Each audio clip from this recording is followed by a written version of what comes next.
stripes and bright stars through the perilous fight. O'er the ramparts we watched were so gallantly streamed, and the Rockies regular, the bombs bursting in air, gave proof through the night that her flag was still there. Oh, say does that star-spangled banner yet wave o'er the land of the free and the home of the brave.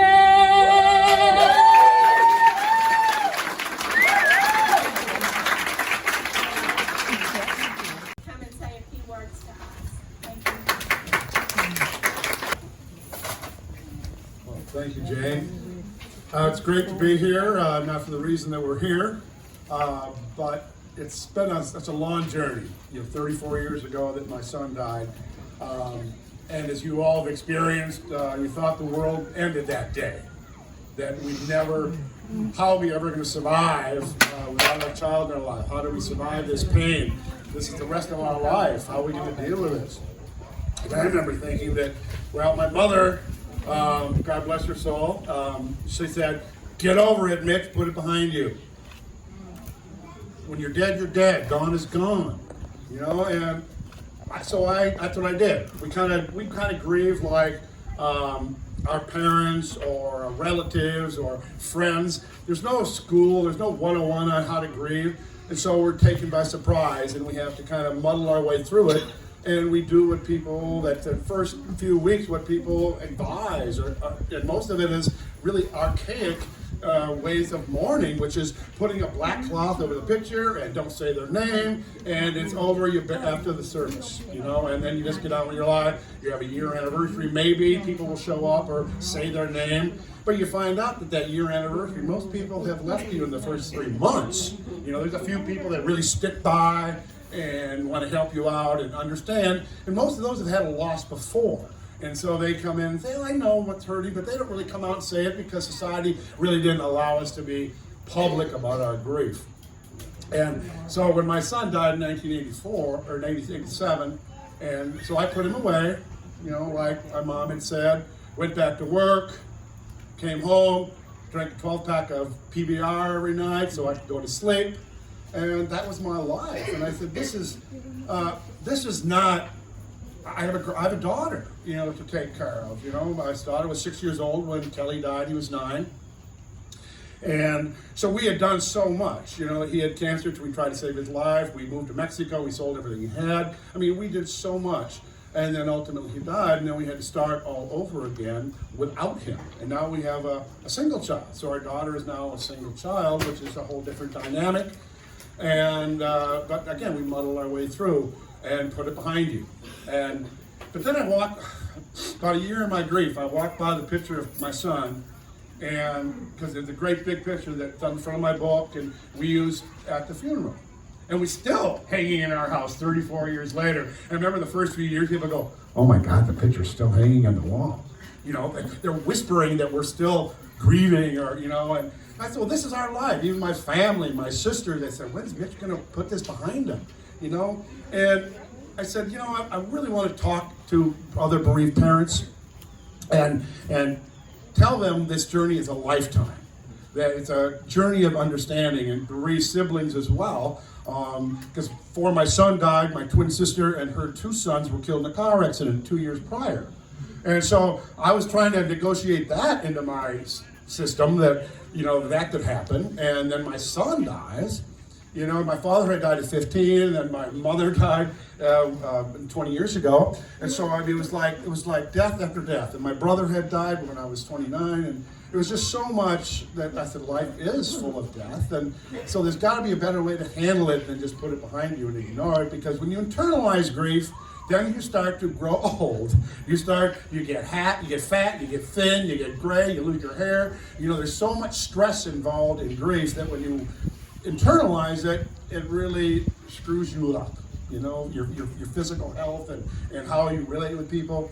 And so when you start to bring other people in, but for the first 10 years, I was just, okay, people say put it behind you.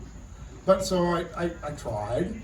But when I walked by that picture one day and I saw the picture hanging on the wall, I looked at it, and it was a year later, I just crumbled to the floor in tears, in a fetal position, and I cried harder, I think, than the day he died. Because there, we were buoyed up by all the people that are surrounding us. We're in total shock. Our system is in shock. So the reality became real that he's not coming back, but then I said, no, because he died, I don't have to end the relationship. I did, because that's what I thought we were supposed to do. And I said, no, when we say I had a son, his name was Kelly, he died. And that day I said, no, I have a son, not had. His name is, not was, Kelly. And when we start using that vernacular, talking that kind of way, it changes how we feel, because we say, I have a son. So he's not 90, he's gone, but he's not, I'm not going to grieve 100% because I still feel a connection. I still have a relationship. So I'm not grieving the relationship. I'm grieving that I can't hug him. I'm grieving that he can't graduate. I'm grieving all the things that are supposed to happen down the road, those little collateral losses that we'll have the rest of our life. So I was looking at grief being, you have collateral loss, and then you have collateral blessings. And like Jayne and Wayne Newton, collateral blessings in my life. When I met them, and then because I had started writing a book. I wanted to write a journal to help the bereaved parent. That first year, basically, I thought, okay, that first year is horrendous, and there's so many things that can come up, and so I wanted to write a book and called Letters to My Son, because I kept writing to him letters, and I put the letters away into an envelope and said, how you doing, Kelly? Miss you, bud. How's the big guy up there? And, just keeping a dialogue. And I didn't hear a dialogue back, but it just felt good to dialogue with him. But then I asked him in one letter, I said, Kelly, prove to me that you're alive, that you have survived death on some level, and you give me a sign. And I heard about signs, but you didn't hear about that stuff years ago. And so I said, Kelly, give me a sign. We bought a brand new house. Give me a sign of something growing in the yard that I'll know it's you. Pretty ambiguous, and we bought a new house, so there's lots of stuff coming up in the spring, like, ooh, look at that hosta. Ooh, look at that bougainvillea. Look at that. Well, they were there already, but so time went on, and then we had a hill behind our house that went into a drainage ditch, and the grass was this long, but the hill, that guy, whoever previously kept mowing it, but it was dumb. I said, I'm not going to mow that hill. It goes in the grass that tall. And so when I quit mowing the grass, which was just complete blue, Kentucky bluegrass, really nice lawn, and then 3 corn stalks grew out of the hill. And I said, oh my God, 3 corn? That's really odd, So they continued, and they were in a perfect triangle. And I said, well, that's got to mean something. Everything means something. Now I'm starting to really look at things and what they mean. And the triangle, and we had moved to Mexico to help healing. And the triangle was pointing southwest, from Minnesota. And I go, okay, he's pointing to Mexico. That's where we were. We had healing. Thank you, Kelly. I got corn stalks in my yard. Great. Then my daughter, Megan, comes home from school with a book called The 3 Corn Stalks. And I said, what? And it's a book about it's a sacred symbol of Mexico. And so I said, oh my God, he's really learning it out now. This is perfect, And then fall came, the corn stalk kind of withered and bent, and the other ones died, and the snow came in Minnesota, November. And so on December 1st, his Angel Day, that first one,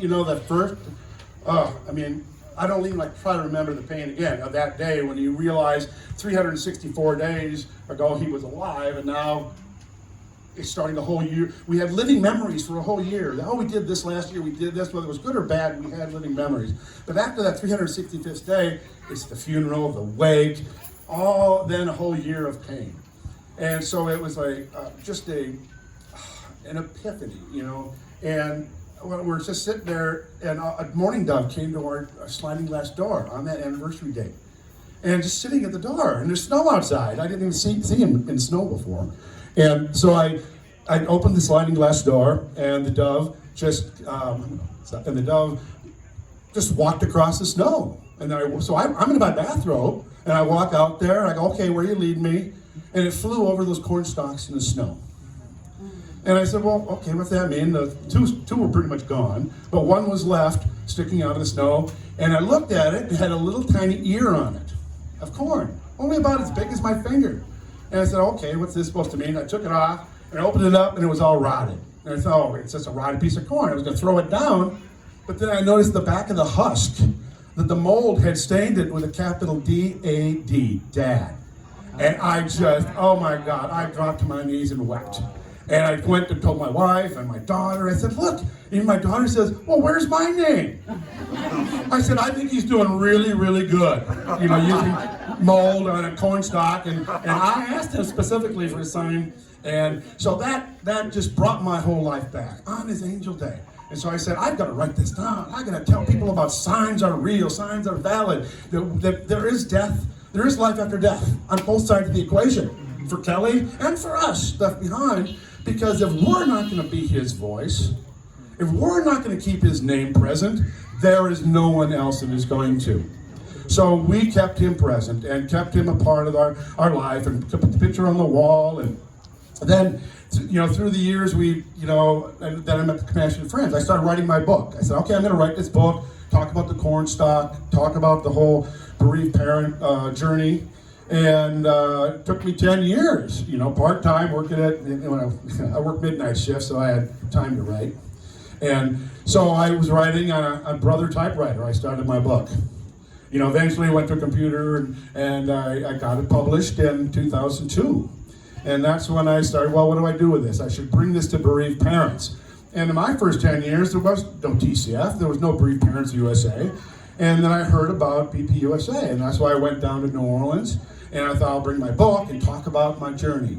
And it's never stopped since.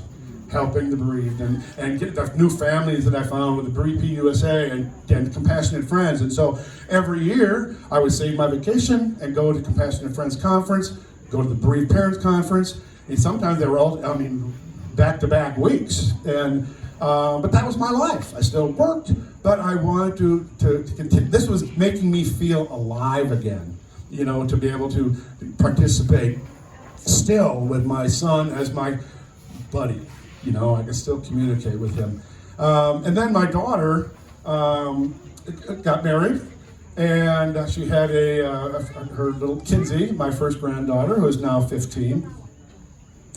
And that brought, if anybody knows, if you've been bereaved parent and you've had your first grandchild, what a magical thing. I feel bad. People that do not have that, you know, don't know that experience. But for us, it was like wow, my heart feel like the Grinch. You know, it just grew another size. You know, I said, wow, my heart is growing again. You know, and so that brought me back, and I said, okay, I'm going to start speaking more and talk about the good things that have happened, you know, following Kelly's loss. But then a girl from high school called me, and she said, Mitch, you remember me? I said, well, yeah, your name. You know, she said, I'm Robin. I was one of the cheerleaders. And I said, no wonder I don't remember you, but no. She said, my son died, and I heard you wrote a book. And so I want to write a book about the death of my son, because after he died, I felt like I could communicate with him. And I wrote a book about that. And I went to school, medium school. Who knew? I didn't know there was a medium school. So she went to medium school and became a professional psychic. And so she said, now that's what I'm doing, but when I was going to call you, and then I heard Kelly talk to me. I heard your son and says, he's coming back. He's going to be born into your family. Congratulations, you're going to be a grandpa. That's what I said. First time in my life I was speechless. I didn't know what to say. I said, "Thank you, Robin." And so I called up my spread, dialed my daughter right away, and I said, "Megan, what aren't you telling me?"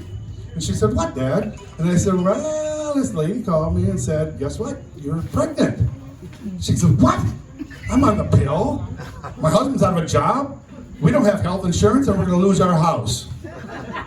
You may want another grandchild, but Dad, but we're not ready for one. We have a 3-year-old to take care of." And I said, "Well, I'm just telling you what this lady said." "Oh, she's probably one of your old druggy friends in school." I said, "No, she was a cheerleader." But she sounded very convinced. So I said, "Okay," and then time passed, 3 or 4 weeks passed, 5 weeks passed. Then my daughter, Megan, called me and said, "Dad, I've missed my period. I've taken 3 EPT tests. They're all positive." I said, "Well, go to the doctor. We'll arrange it." She went to the doctor, and they said, "Well, congratulations, you are pregnant, despite the pill. And that your due date is November 16th. My daughter went, "What? November 16th is Kelly's birthday." And they give those arbitrary dates, kind of around, it's around this time, but they picked that date. And my daughter again goes, "This is crazy, Dad. How did this happen?" I said, "I don't know." And so then November 16th came. But I was speaking down in Florida. And I was, I'm going to miss the birth, because I was convinced. But it didn't happen. She was running late. So then she ran late and was running late. And she ran 2 weeks over, and they said, "Well, we're going to have to induce you if this baby's not going to come." But then on midnight, December 1st, his 23rd angel day, she went into labor. And Olivia Kelly, they named her Olivia Kelly, was born. And there's Olivia right there. And same weight, same length, same blonde hair, same blue eyes. I mean, these babies look identical. And as she grew up, again, Kelly is Uncle Kelly. He's part of our life. He's in heaven, but just like he's in college somewhere, he's still somewhere, and he's around and we talk about him. And so she's always known about Uncle Kelly. And so then when she's 5 years old now, we move forward, and she's out in the yard hugging a tree and crying. I go, "Honey, what's wrong? Why are you crying?" She goes, "I miss Uncle Kelly." And this is so hard for other people to understand that aren't bereaved, is that missing your Uncle Kelly, she never even met him 23 years ago. And I said, "No," I said, "Well, honey, what, you feel him?" And she goes, "Yes, I feel him." And I hug a tree and I feel better. And when I was hugging the tree, he said, "We're going to call Papa Winnie the Pooh now." And I came in and I go, "What? Winnie the Pooh? What's that mean?" And she goes, "I don't know. That's just Kelly said." So we went inside and found the old Winnie the Pooh video and we popped it in. And it was all about Eeyore losing his tail. And how everybody in the 100-acre wood is trying to fix his grief. Putting a new tail on, do this, do that, you're going to be better, do it this way. And everybody's trying to suggest how he should grieve over the loss of his tail. That's what I was looking at. I thought, this is really a tale about grief. And so I developed a workshop out of it called "Who Are You in the 100-Acre Wood?" And how do you grieve? Do you grieve like a rabbit? Do you run from your grief, or you're running with your grief? Are you Eeyore that complain about your grief all the time? Or are you an owl who doesn't say a word and you think about your grief? Or are you a Winnie who needs routine? Gotta go to the same coffee shop, gotta go to the same lunch spot, have the same friend. So you grieve according to who you are as a person. And so it really developed into a fun workshop where people can really identify who they are. So these little things, that was when she was 5 years old. And then this last summer, we went up to Canada to a TCF. We did a TCF function in Canada and did a full day. And she felt Uncle Kelly hug her at the candle lighting. And so Uncle Kelly has been an active part of our life. And so that brings us here today, that Olivia's here to stand and show that love does not end when they're buried. And the relationship does not end when they're buried. That we can keep up this relationship for the rest of our life because we have the rest of our life to grieve. I mean, it doesn't change. I know talking to Jayne, when we're here, we're talking about the years ago and how the pain was so raw, and we meet with new bereaved parents, and we could really identify. And we identify now too, but it's still not the level of pain that we had, because we're actively, we have Uncle Chad, right? Uncle Chad is a part of the family, unbeknownst to us through the years. We got Uncle Kelly, Uncle Chad. They're keeping everybody alive, in everybody else's life. It's the walk to remember is not so much for us, because we remember them. It's for let other people know that we're not forgetting them, that they don't forget them. And that's what TCF is all about, this other whole family we have of people that get it, people that understand. And so then when we go to these conferences and you go to the separate workshops that help you and what works for you and doesn't work for you, but it's a community that every year we would go see the old friends, and like Betty Brill and Dan, and now Dan has died 8 years ago, and we grieve the loss of our other bereaved parents, because it's another whole family we have. How many people have lost friends and family members in their relationships through the years from the loss? Because they don't get us, they don't understand us, they want us to be like, I said, no, the old Mitch is gone. There's a new one. It's like a Windows. You got Windows 1, you keep moving up, and I'm a whole different Windows than I was 34 years ago. But it's a whole new operation system that helps me help other people, help myself, and create new wonderful relationships and friendships. So coming here today and doing this walk to remember really shows that dedication to keeping our child, our sibling, alive in this world. And so I wanted to, I could probably rattle on here forever, but I do want to play a song that I usually play a song at workshops. I do sign language. And I started doing sign language to help, we had friends that were hearing impaired, and they were grieving, and who could talk to them? So I started learning sign language so I could talk to bereaved, and so I started learning. It's a whole new language. And it's really a misnomer that, you can't teach an old dog new tricks. That is old. I mean, our brain, we can play the violin at 80 and learn it if we want to. Our brain is very capable. So we can start a whole new paradigm shift in our own life.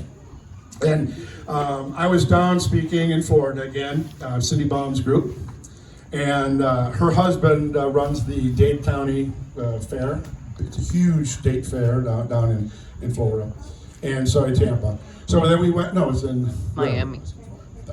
We went to that, and I heard singing in the background, and I go, "Oh my God, that's beautiful. That sounds like Danny Gokey." Has anybody heard of Danny Gokey? Well, his name was up there for a while, but then he was on American Idol. If anybody watched American Idol, he was one of the contestants for American Idol. And he has a good voice, and a young Christian singer. And then several weeks before the final, his wife died.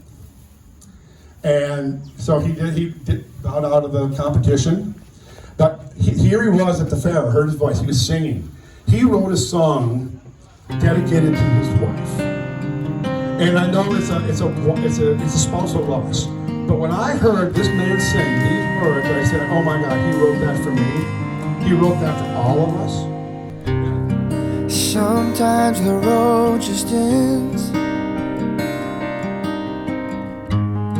It changes everything you've been. And all that's left to be is empty, broken, lonely, hoping. I'm supposed to be strong.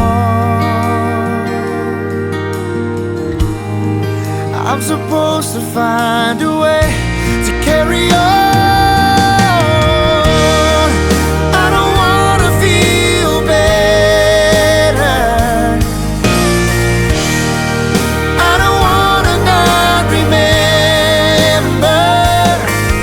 I will always see your face in the shadows of this haunted place. I will laugh, I will cry, shake my fist at the sky, but I will not say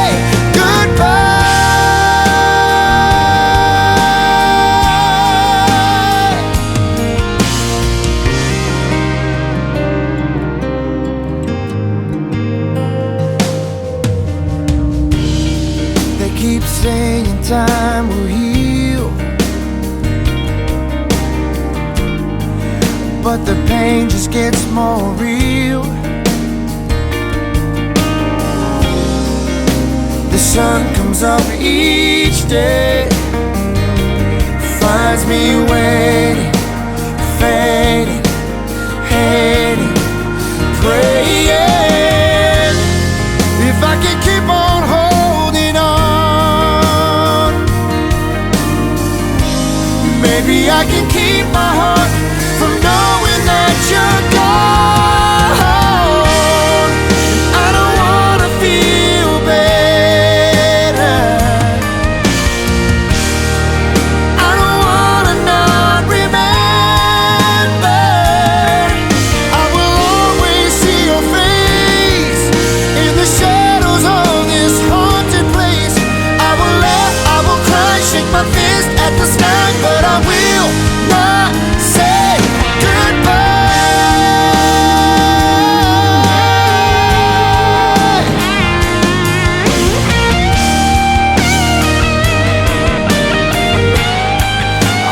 I will curse, I will pray, I will live every day. I will shoulder the blame, I will shout out your name. I will laugh, I will cry, shake my fist at the sky, but I will not say, will not say goodbye.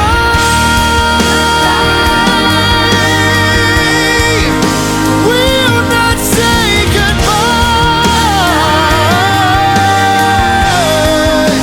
Will not say.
Hold on.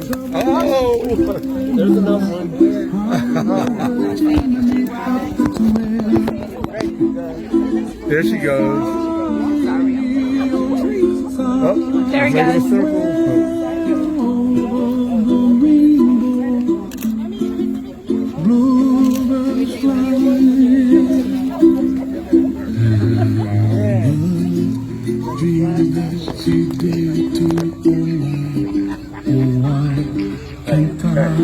Best behavior. Someday wish upon a star, wake up with the clouds are far behind. Where trouble melts like a lemon drop, high above the chimney top, that's where you find me.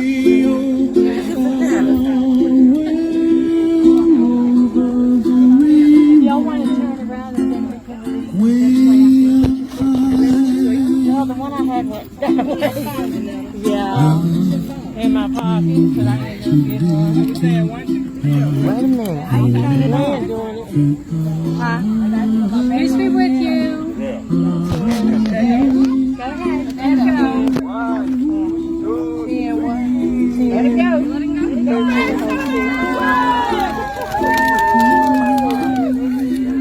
I didn't get it. Go fly around. gonna come around. Look, here they come. They're gonna come around. They're gonna come around. Oh, well, the other one knew what it was doing. Yeah.